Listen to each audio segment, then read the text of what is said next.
चलिए स्टार्ट करते हैं। हेलो फ्रेंड्स, स्वागत है आपका मेरे इस यूट्यूब चैनल में। और आज की इस वीडियो में मैं फिर से कंटिन्यू करने जा रहा हूँ क्लास 6 की एनसीईआरटी हिस्ट्री की पुस्तक को। पिछले क्लास में मैंने इसके अंदर से कुछ चीज़ें बता दी थी और अब आगे मैं उसी चीज़ को कंटिन्यू करने जा रहा हूँ। लास्ट क्लास में हमने पढ़ा था कि लोग कहाँ रहते थे, उनके बारे में कैसे पता लगाया जाए और क्या क्या पता लगाया जाए, ये सब चीज़ें हमने पता लगाई थी इस क्लास के माध्यम से। ओके, तो आज की इस वीडियो में हम लोग इसी को आगे चर्चा करेंगे और देखेंगे कि क्लास 6 की एनसीईआरटी में और क्या क्या चीज़ें दी हैं जो हमारे एग्जाम पॉइंट ऑफ व्यू से इम्पोर्टेंट है। ठीक है, तो वीडियो में अंत तक बने रहिएगा और वीडियो अगर पसंद आए तो लाइक कर लीजिएगा। चैनल पर अगर नए हैं तो चैनल को सब्सक्राइब भी कर लीजिएगा। तो चलिए बिना टाइम को वेस्ट किए हुए हम लोग आगे बढ़ते हैं। तो जैसे कि आप देख सकते हैं कि ये वाला टॉपिक हम लोग ऑलरेडी कवर कर चुके थे। वेट अ मिनट, ये वाला टॉपिक हम लोग ऑलरेडी कवर कर चुके थे। कैसे पता लगाएं, उसके बाद अतीत के बारे में हम क्या जानकारी पता लगा सकते हैं, ये भी हमारा हो गया था।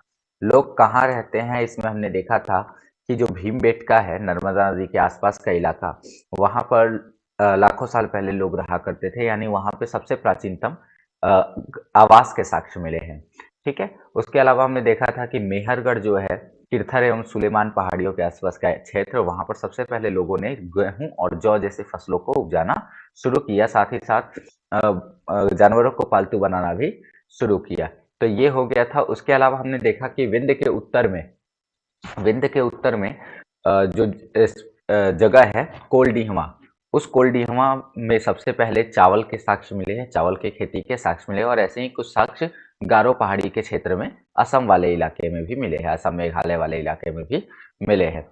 तो इसको हमने मानचित्र से पता लगा लिया था, मानचित्र पर हमने इन चीज़ों को देख लिया था और मानचित्र को हमने देख लिया था कि यहाँ पर नर्मदा घाटी है, यहाँ पर सुलेमान और किरथर पहाड़ियाँ हैं, और यहाँ पर है विंध्य पहाड़ियाँ, एंड यहाँ है गारो पहाड़ियाँ। ठीक है, इसके अलावा अगर कोई इन्फॉर्मेशन है तो वो आगे हम बुक में देखेंगे। चलिए तो आगे बढ़ते हैं। अब यहाँ पर कहा जा रहा है कि मानचित्र पर सिंधु और इसकी सहायक नदियों का पता लगाना है। हमें मानचित्र पर जाना है और हमें सिंधु और सहायक नदियों का पता लगाना है। अब यहाँ पर एक इन्फॉर्मेशन और है कि सहायक नदियां उन्हें कहते हैं जो एक बड़ी नदी में मिल जाती हैं। सहायक नदियां क्या हैं? वैसी नदियां जो बहती हुई किसी बड़ी नदी में मिल जाती हैं, लाइक यमुना। यमुना एक गंगा की एक सहायक नदी है क्योंकि वो बहती हुई जाकर गंगा में मिल जाती है। तो जो नदियां किसी बड़ी नदी में मिल जाए वो उस बड़ी नदी की सहायक नदी कहलाती है। तो चलिए हम देख लेते हैं कि सिंधु और उसकी सहायक नदियां कौन कौन है। तो अगर आप देखो तो ये रही सिंधु नदी। ये सिंधु नदी है जो कि ऐसे पाकिस्तान से बहते हुए और लास्ट में जाती है अरब सागर में गिरने। ठीक है, अरब सागर में यहाँ पर जाकर गिर जाती है। बट इसके अंदर आप देखो तो यहाँ पर 5 नदियाँ आकर मिल रही है, एक साथ पांचों नदियाँ आकर मिल रही हैं। पहले ये पांचों नदियाँ यहाँ सतलज में मिल जा रही हैं, ठीक है, इस जगह पे मिल रही हैं, और इसके बाद सब एक साथ बहते हुए कहाँ जा रही है? सिंधु में। इनको सम्मिलित रूप से पंचनद कहा जाता है। ठीक है, तो पंचनद में कौन कौन सी नदियां हैं वो देख लीजिए आप। पहला है झेलम, झेलम नदी। झेलम के नीचे है चिनाब। तो झेलम और चिनाब एक साथ मिल जाते हैं। फिर उसके बाद उसमें आके मिलती है रावी, और उसके बाद में उसमें मिलती है व्यास। व्यास मिलती है सतलज में, और सतलज जाकर मिल जाती है इस झेलम वाले नदी में। ठीक है, और ये सब साथ में यहाँ पर आके मिल जाते हैं, और साथ में मिलने के बाद ये लोग सिंधु में एक स्थान पर मिल जाते हैं। ठीक है, मतलब ये जो भी नदियां हैं वो सिंधु नदी में मिल जाती हैं। तो इन सबको क्या कहा जाता है? पंचनद कहा जाता है। इन सबको पंचनद कहा जाता है। तो आगे इंफॉर्मेशन क्या दी है, चलिए देख लेते हैं। लगभग 4700 वर्ष पूर्व इन्हीं नदियों के किनारे कुछ आरंभिक नगर फले फूले। ये नगर कौन से थे? ये नगर थी इंडस वैली सिविलाइजेशन, सिंधु घाटी सभ्यता। यानी सिंधु नदी के किनारे जो सभ्यता बसी थी लगभग 4700 वर्ष पहले, वो सिंधु घाटी सभ्यता के नाम से जानी जाती है। ठीक है, तो ये कहाँ थे? सिंधु घाटी सभ्यता कहाँ थी? सिंधु घाटी सभ्यता थी सिंधु और उसकी जितनी भी सहायक नदी हैं उनके किनारे बसी हुई थी। ठीक है, और ये कब का समय है? तो ये है 4700 ईयर्स अगो, यानी 4700 वर्ष पहले जो है सिंधु घाटी सभ्यता इन्हीं नदियों के किनारे फल फूल रही थी। गंगा और इसकी जो सहायक नदी हैं, इसके किनारे तथा समुद्र तटवर्ती इलाकों में नगरों का विकास लगभग 2500 वर्ष पूर्व हुआ। अगर हम बात करें गंगा और इसके किनारे के, तो ये रही गंगा नदी, ये गंगा नदी है, ठीक है। और इधर समुद्र तटवर्ती इलाके हैं, इधर भी अगर हम देखें तो समुद्र तटवर्ती इलाके हैं। तो यहाँ पर जो नगरों का विकास हुआ वो लगभग 2500 वर्ष पहले हुआ, और ये नगर कौन से थे, ये सब महाजनपद कहे जाते थे, ठीक है। ये जो भी नगर हुआ करते थे इन्हें महाजनपद, वैदिक काल के बाद ये जनपद आए थे। तो ये महाजनपद क्या होते हैं, वैदिक काल क्या होता है, हड़प्पा सभ्यता क्या है, ये सब हमें आगे पढ़ने को मिलेगा। फिलहाल ओवरऑल हमें एक ओवरव्यू लेते चलना है कि कहाँ कहाँ लोग पहले रहा करते थे। तो हमने देख लिया कि ये सिंधु और इसकी सहायक नदियों के किनारे प्रारंभिक नगर बसा करते थे, मतलब भारत के जो सबसे प्रथम नगर हुआ करते थे वो बसे थे। उसके अलावा अगर हम बात करें तो गंगा और इसकी सहायक नदी सोन है, यहाँ पर भी आपको क्या मिले हैं, यहाँ पर भी कुछ नगरों के साक्ष्य मिले, लेकिन ये नगर जो है उससे नए थे, यानी कि 4700 वर्ष पूर्व सिंधु नदी के क्षेत्र में था। और अगर हम बात करें यहाँ गंगा नदी के क्षेत्र में, तो यहाँ 2500 वर्ष पूर्व की बात हो रही है, ठीक है। गंगा तथा इसकी सहायक नदी सोन का पता लगाना है। अब हमें गंगा और उसकी सहायक नदी सोन का पता लगाना है, और कह रहा है कि गंगा के दक्षिण में इस नदी के आसपास का क्षेत्र प्राचीन काल में मगध नाम से जाना जाता था, ठीक है। तो अगर हम देखें तो यहाँ पर है गंगा नदी, ये गंगा नदी है, और ये रही सोन नदी। तो ये जहाँ मिल रही है इसके दक्षिण में, यानी कि ये वाला इलाका जो है प्राचीन काल में मगध के नाम से जाना जाता था, ठीक है। और मगध के नाम से जाना जाता था, अभी इसका नाम बिहार हो गया है, ठीक है। और मगध प्राचीन जो है पाटलिपुत्र का हिस्सा था, पाटलिपुत्र या यूं कहे अभी का पटना, ठीक है। तो इस इलाके की बात यहाँ पर हो रही है।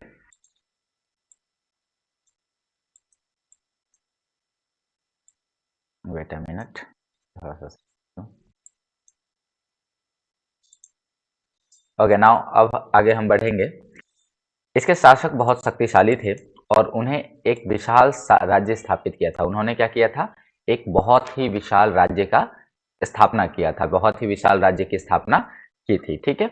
देश के अन्य हिस्सों में भी ऐसे राज्यों की स्थापना की गई थी। ऐसा नहीं था कि मगध ही एक लौता राज्य था, देश के अन्य हिस्सों में भी ऐसे ऐसे साम्राज्य, राज्य, दक्षिण में देखे तो वहां भी राज्य की स्थापना की गई थी, ठीक है। अब ये तो बात हो गई हमारी मैपिंग की, मैप पहचान लिया हमने। अब यहाँ पर हम देखते हैं कि लोग आखिर एक जगह से दूसरी जगह जाते क्यों थे, ठीक है। लोगों ने सदैव उपमहाद्वीप के एक हिस्से से दूसरे हिस्से तक की यात्रा की है। अब यहाँ पर एक वर्ड आ रहा है उपमहाद्वीप, ठीक है। महाद्वीप तो पता है 7 महाद्वीप है total, Asia, Africa, south America, north America, Australia and Europe, ठीक है। तो ये 7 महाद्वीप है, बट अगर हम बात करें उपमहाद्वीप क्या है, तो इधर ध्यान से देखिएगा। अगर ये कोई महाद्वीप मान लेते हैं और इसका एक बड़ा सा हिस्सा किसी प्राकृतिक प्राकृतिक बाउंड्री के थ्रू कटा हुआ है, तो इस वाले हिस्से को हम उपमहाद्वीप कह रहे हैं। एशिया में भी कुछ ऐसा है। एशिया में क्या है कि अगर ये इसे हम एशिया मान लेते हैं तो यहाँ पर हिमालयन रेंज है, और हिमालयन रेंज और इधर फिर सुलेमान एवं किर्थर रेंज या हिंदू कुश पर्वत, इस तरह से ये ईरान तक ऐसे कट जाता है। तो एशिया और दक्षिण एशिया, ये दोनों क्या हो जाते हैं, डिवाइड हो जाते हैं। तो ये दक्षिण एशिया में कुछ ऐसे देश हैं जिनको उपमहाद्वीप की संज्ञा दी गई है, भारतीय उपमहाद्वीप कहते हैं। भारतीय उपमहाद्वीप में कौन कौन से क्षेत्र आते हैं, कौन कौन से देश आते हैं, तो आप सोचिए कि इंडिया आता है, और इंडिया के ही 2 पार्ट हैं, कौन कौन, पाकिस्तान और बांग्लादेश। तो इंडिया, पाकिस्तान और बांग्लादेश, इसको हम ऐसे याद रख सकते हैं, ठीक है। उसके अलावा और क्या आता है, तो उसके अलावा आप देख लीजिए उसमें नेपाल भी आता है। भारतीय उपमहाद्वीप में भारत, पाकिस्तान और बांग्लादेश तो आते ही हैं, इसके अलावा नेपाल आता है, नेपाल से सटे है भूटान। तो नेपाल और भूटान, भारत, पाकिस्तान और बांग्लादेश ये हो गए। और अगर नीचे हम देखें तो बस श्रीलंका। तो अगर इंडिया के मैप को देखो तो आपको ये सभी देश आसानी से दिख जाएंगे, और इसी को हम कहते हैं भारतीय उपमहाद्वीप, ठीक है। तो लोगों ने सदैव उपमहाद्वीप के एक हिस्से से दूसरे हिस्से तक की यात्रा की।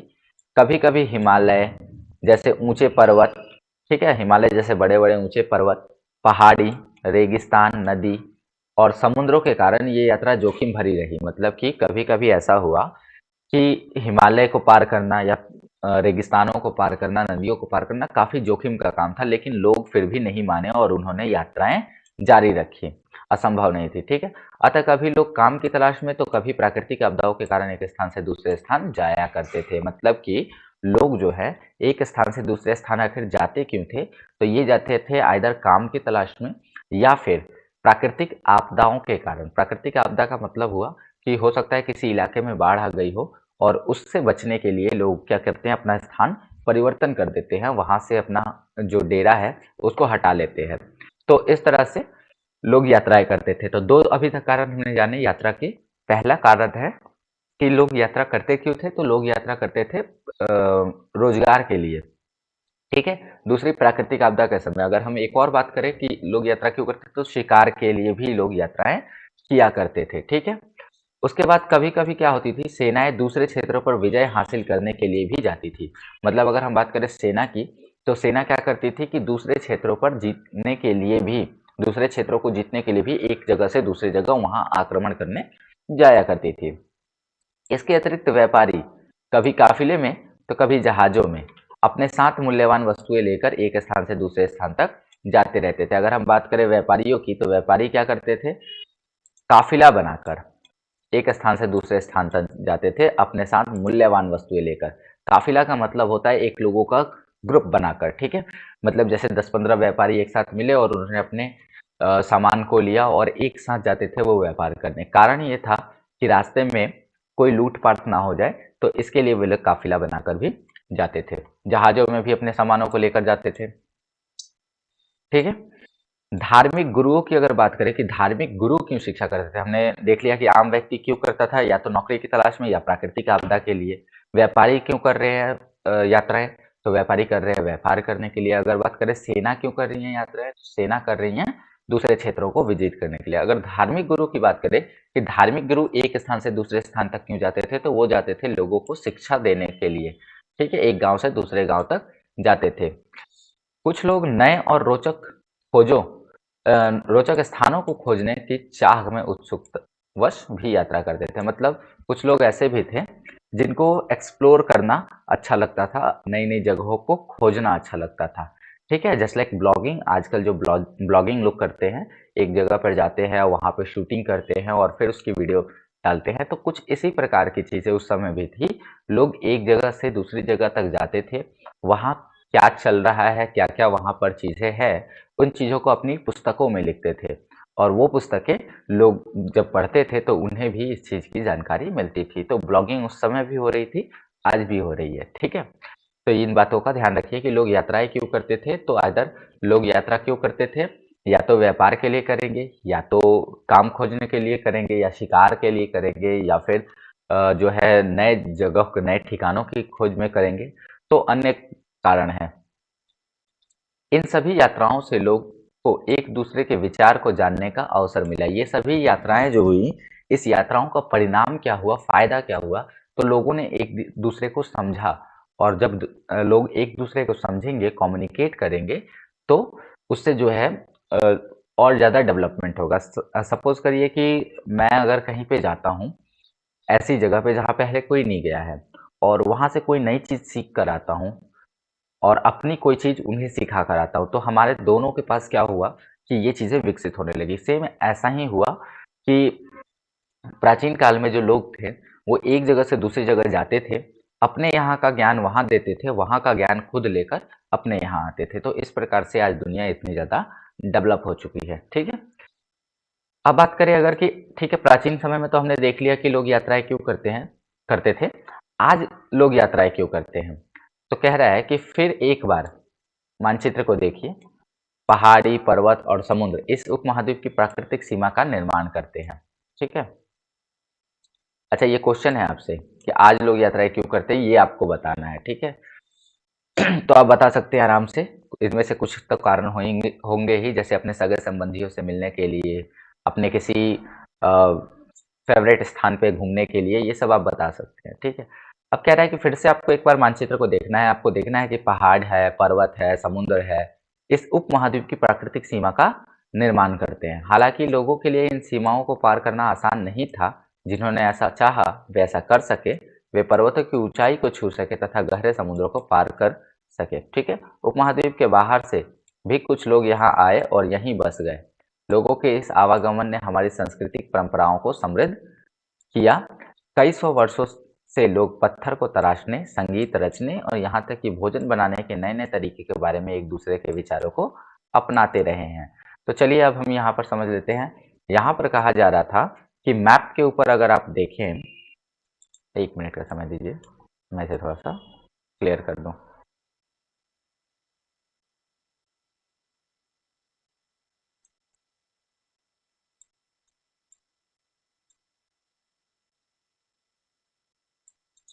चलिए हो गया। अगर मैप पर हम देखें तो ऊपर में क्या है, ऊपर में ये हिमालय रेंज है। हिमालयन रेंज यहाँ पर ऐसे है और फिर इस प्रकार से है। ठीक है, और इधर भी इस प्रकार से है।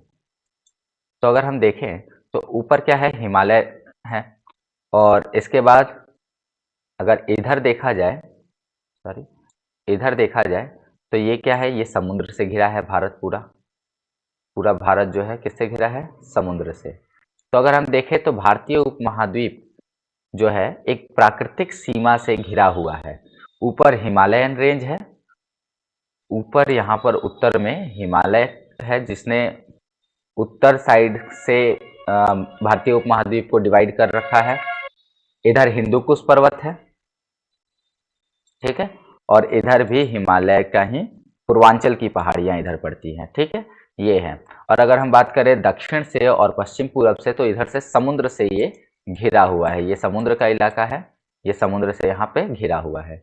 तो इस तरह से कहा जा रहा है कि प्राकृतिक सीमाओं से पूरा भारतीय उपमहाद्वीप घिरा हुआ है। अगर हम बात करें भारतीय उपमहाद्वीप में कौन कौन आते हैं तो पूरा भारत आता है, ठीक है, पाकिस्तान है, बांग्लादेश है, यहाँ पर बांग्लादेश है, यहाँ पर नेपाल है, और यहाँ पर भूटान, और लास्ट में क्या है, श्रीलंका है।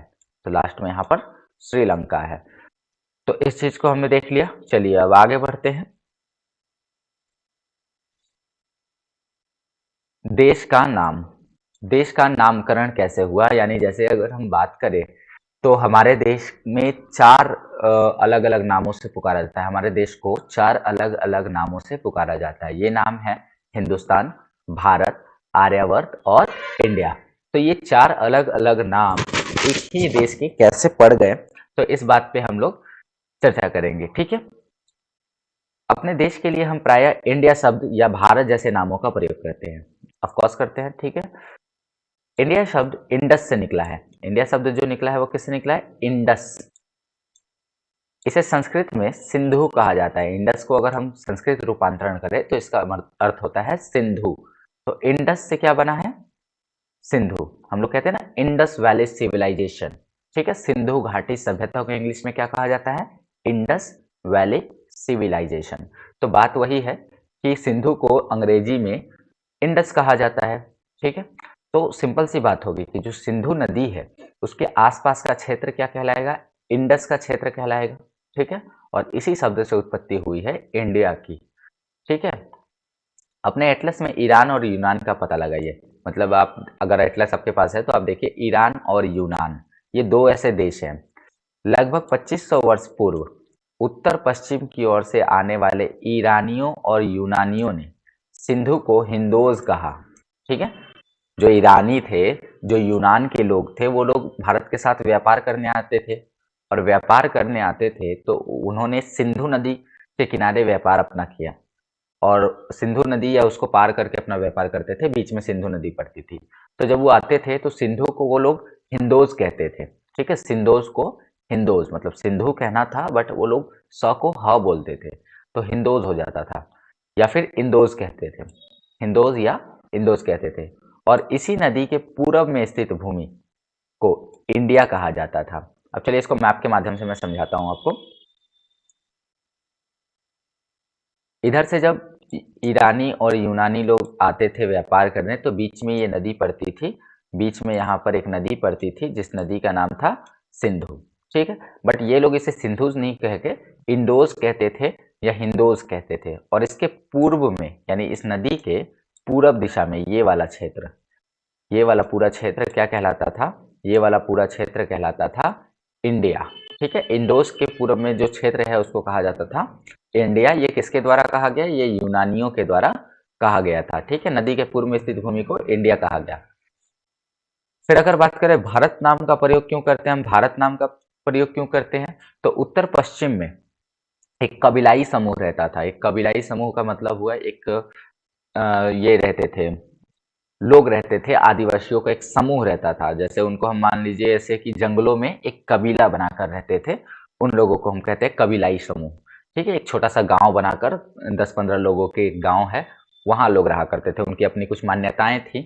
तो एक कबीलाई समूह रहता था उत्तर पश्चिम में, और उन्हीं के लिए किया जाता था भारत नाम का प्रयोग। ठीक है, उस कबीला को हम लोग भारत नाम से जानते थे।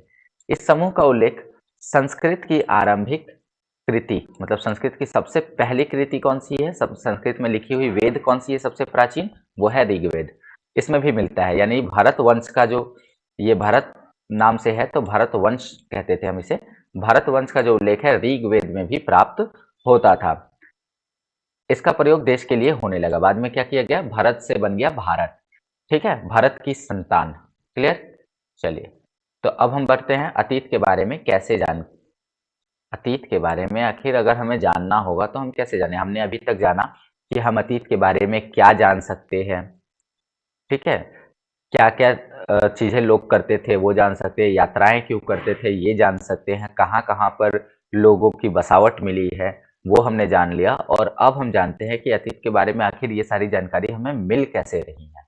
ठीक है, तो चलिए अब इस पे हम डिस्कस करेंगे, और ये बहुत ही इम्पोर्टेंट होने वाला है। ये वाला टॉपिक जो है बहुत इम्पोर्टेंट होने वाला है। ठीक है, अतीत की जानकारी हम कई तरह से प्राप्त कर सकते हैं। अतीत की जो जानकारी है वो हम कई तरीके से प्राप्त कर सकते हैं। कैसे कर सकते हैं, तो इनमें से एक तरीका है अतीत में लिखी गई पुस्तकों को ढूंढिए और पढ़िए। ठीक है, ढूंढिए और पढ़िए। जैसे मान लो कि कोई यात्री आता है, कोई व्यक्ति आता है अतीत में पुराने समय में इंडिया को घूमने, और वो यहाँ पे रुक के इंडिया को घूमता है और जो भी उसने यहाँ देखा उसको अपनी पुस्तक में लिख देता है। तो उन वो पुस्तक अगर आज आपके हाथ लग जाए तो आपको उस समय के इतिहास को जानना काफी ज्यादा आसान होगा। इसी में एक था मेगास्थनीज। मेगास्थनीज क्या करता है कि जब वो चंद्रगुप्त मौर्य के दरबार में आता है तो चंद्रगुप्त मौर्य के प्रशासन कैसा था, चंद्रगुप्त मौर्य का प्रशासन कैसा था, उस समय की जो अर्थव्यवस्था थी वो कैसी थी, बाजार कैसे हुआ करते थे, नगर कैसे हुआ करते थे, इन सब के बारे में वो अपनी पुस्तक इंडिका में लिखता है। ठीक है, और जब हम लोग उस इंडिका पुस्तक को पढ़ते हैं तो हमें मौर्य साम्राज्य से रिलेटेड बहुत सारी जानकारियां मिल जाती हैं। तो ये हो गई कि एक तरीका है कि आप क्या करें कि इतिहास में जो भी पुस्तकें लिखी गई हैं उनको लीजिए और पढ़िए, आपको इतिहास की जानकारी अच्छे से मिल जाएंगी। अच्छा, उस समय क्या था, उस समय प्रिंटिंग प्रेस तो हुआ नहीं करते थे, या कॉपी ऐसी जैसी चीज कुछ मिलती नहीं थी, कागज का आविष्कार हुआ नहीं करता था। तो लोग क्या करते थे, इसे अपने हाथों से लिखते थे। ठीक है, हाथों से पेड़ की छाल पर इसे लिखा करते थे, और इसी वजह से हाथों से लिखे होने के कारण ही इसे पांडुलिपि कहा जाता है। ठीक है, पांडुलिपि कहा जाता है। जब कोई चीज हाथ से लिखी जाएगी तो उसको क्या कहा गया, पांडुलिपि कहा गया। अंग्रेजी में पांडु के लिए प्रयुक्त होने वाला शब्द है मैन्यूस्क्रिप्ट। अंग्रेजी में अगर हम पांडुलिपि बोले तो इसका अर्थ होता है मैन्यूस्क्रिप्ट। ठीक है, और ये शब्द जो है लैटिन शब्द मैन्यू से लिया गया है, जिसका अर्थ होता है हाथ से। अगर हाथ से हम कोई काम करते हैं दैट्स कॉल्ड मेन्यू, और वो भी कहाँ, लैटिन शब्द में। ये पांडुलिपियां प्रायः ताड़ पत्रों अथवा हिमालय क्षेत्र में उगने वाले भुर्ज नाम के पेड़ की छाल से विशेष तरीके से तैयार भोजपत्र पर लिखी मिलती है।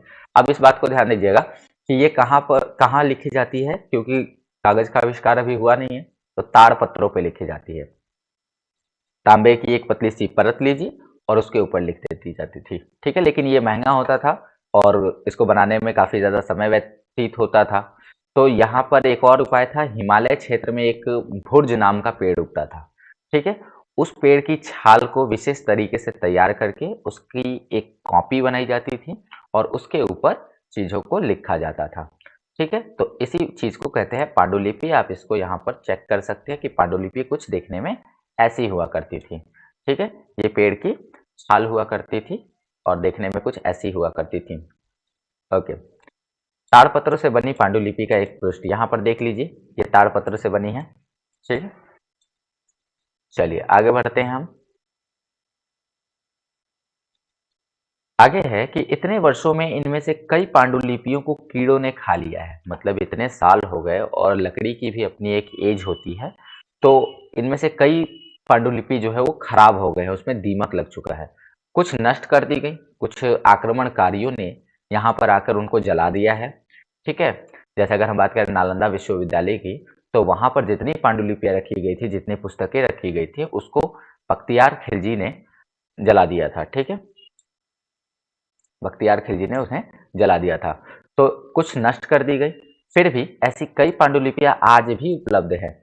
लेकिन आज भी ऐसी कई पांडुलिपियां उपलब्ध है, इन्हें हम म्यूजियम्स में जाकर देख सकते हैं। प्रायः ये पांडुलिपियां मंदिरों विहारों में भी प्राप्त होती है। मतलब ये जो पांडुलिपियां हैं, ये मंदिरों में मिल जाती हैं, बड़े बड़े जो मंदिर हैं वहां मिल जाएंगी। विहार, बौद्ध मठ जहां जहां है वहां भी आपको इन पांडुलिपियों को देखने को मिल जाएंगी। ठीक है, इन पुस्तकों में धार्मिक मान्यताएं, आखिर पांडुलिपियों में लिखा क्या होता है, तो इसमें धार्मिक मान्यताएं होती हैं। धार्मिक मान्यताएं का मतलब होता है कि इसके अंदर कौन सा काम को कैसे करना है, किस देवता को किस तरीके से पूजना है, ये सब लिखी होती है। व्यवहार लिखे होते हैं। राजाओं के जीवन की चर्चा भी पांडुलिपि में की जाती है। औषधियों तथा विज्ञान आदि सभी प्रकार के विषयों की चर्चा मिलती है। तो कुछ ऐसा नहीं है कि पांडुलिपि विशेष किसी एक सब्जेक्ट के लिए बनाई गई है। जैसे हमारे पास आज जो कॉपी है, उस कॉपी का प्रयोग हम लोग अलग अलग सब्जेक्ट को पढ़ने के लिए कर सकते हैं ना। तो उसी तरह से पांडुलिपियों में भी क्या हो सकता है कि अलग अलग चीजों की चर्चाएं हो सकती है। धार्मिक मान्यताएं मिल सकती हैं, यानी धर्म से रिलेटेड पांडुलिपि हो सकती है, किसी राजा से रिलेटेड हो सकती है, और साथ ही साथ किसी औषधि विज्ञान यानी दवा के बारे में भी हो सकती है। इसके अतिरिक्त हमारे यहाँ महाकाव्य हैं। महाकाव्य में कौन है? रामायण और महाभारत। कुछ कविताएं हैं, कुछ नाटक हैं, जिसमें कालिदास के अभिज्ञान शाकुंतलम नाटक है। तो ये भी क्या है? पांडुलिपियों पर ही लिखे मिलते हैं। इनमें से कई संस्कृत में लिखे हुए मिलते हैं, जबकि अन्य प्राकृतिक और तमिल में है। कई ऐसी पांडुलिपियां हैं जो संस्कृत में लिखी हुई है, और कई ऐसी पांडुलिपियां हैं जो तमिल में है और प्राकृतिक भाषा में लिखी हुई है। ठीक है, प्राकृतिक भाषा का प्रयोग आम लोग करते थे। जैसे अगर हम बात करें तो नॉर्मली आज के डेट में किस भाषा का ज़्यादा प्रयोग होता है? हिंदी का प्रयोग होता है। लेकिन जो रीजनल क्षेत्र के लोग हैं, जो शहरी क्षेत्र में नहीं रहते हैं, जो गाँवों में रहते हैं, वो आज भी क्या करेंगे? भोजपुरी भाषा या उनके यहाँ की जो भी लैंग्वेज है उसका प्रयोग ज़्यादा करते होंगे। या फिर अगर इसको भी हटा दिया जाए तो इंग्लिश आजकल ज़्यादा फेमस में है, बट जो गांव देहात के लोग हैं वो लोग अपनी रीजनल भाषा को ही यूज करते हैं। उसी प्रकार से जो संस्कृत थी, संस्कृत वैदिक भाषा मानी जाती थी, पंडितों की भाषा मानी जाती थी। ठीक है, तो संस्कृत सब लोग नहीं समझते थे और ज्यादातर लोग प्राकृत भाषा में समझते थे। तो इसी प्रकार से क्या हुआ कि जो पांडुलिपियां लिखी गई, कुछ तो संस्कृत में लिखी गई, कुछ संस्कृत में लिखी गई, और कुछ पांडुलिपियां जो लोगों के लिए ज्यादा उपयोगी थी उनको उनकी भाषा प्राकृत भाषा में लिखी गई। ठीक है, तो ये सब हो गए। ओके, तो आगे की क्लास में हम लोग देखेंगे, अगले क्लास में, कि ये जितनी भी चीजें इसमें रह गई हैं, लाइक इसमें अभी हमें अभिलेख के बारे में जानना है। अभिलेख क्या होता है, इंस्क्रिप्शंस क्या होते हैं। उसके बाद हमें पॉटरीज के बारे में जानना है कि लोग कैसे बर्तनों का यूज करते थे। और धीरे धीरे इस ये जो चैप्टर है वो कंप्लीट हो जाएगा। तिथियों का मतलब समझना है कि कैसे हम किसी तिथि को पहचानेंगे, और यहाँ पर हमारा जो चैप्टर होगा समाप्त हो जाएगा। तो ये सब अगले वीडियो में हम लोग कवर कर लेंगे। ठीक है, तो चलिए, उम्मीद करता हूँ कि आपको आज की ये वीडियो समझ में आई होगी। अगर आपको वीडियो अच्छी लगी तो प्लीज़ वीडियो को लाइक कर दीजिए, इन्फॉर्मेटिव लगी तो दोस्तों के साथ शेयर कीजिए, और चैनल पर अगर नए हैं तो चैनल को सब्सक्राइब भी कर दीजिए। कमेंट करके बताइए कि वीडियो कैसी लगी। तो इसी सब के साथ मिलेंगे आपसे जल्दी अगले वीडियो में। तब तक के लिए keep learning and thank you.